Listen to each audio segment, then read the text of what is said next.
अरे आंगुरी में डसल है बिया अरे लगनिया रे ननद दिया जरा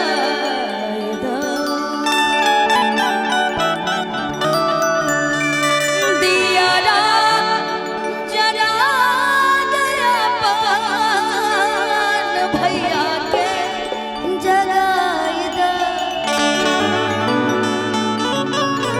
कीबोर्ड का कॉर्ड थोड़ा कम कीजिएगा भैया। दिया जरा दयापन भैया के जगाई दो। आइए जा पोरे पोरे पोरे पोरे पोरे पोरे चढ़ाता लहरिया के दिया पोरे पोरे चढ़ाता लहरिया के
जमाने में जगह जगह क्लिनिक खुल गए, डॉक्टर लोग बैठ गए। पहले के जमाने में वैद्य फेमस थे, आयुर्वेदिक दवाई मिलती थी। अंग्रेजी दवाई आज ना गई बा। हाँ कहल जाला अंग्रेज चल गइलन भारत से, हिंदुस्तान से, लेकिन कुछ न कुछ छोड़ के गइलन। जी बिल्कुल, अभी भी उनका बहुत दवाई पटना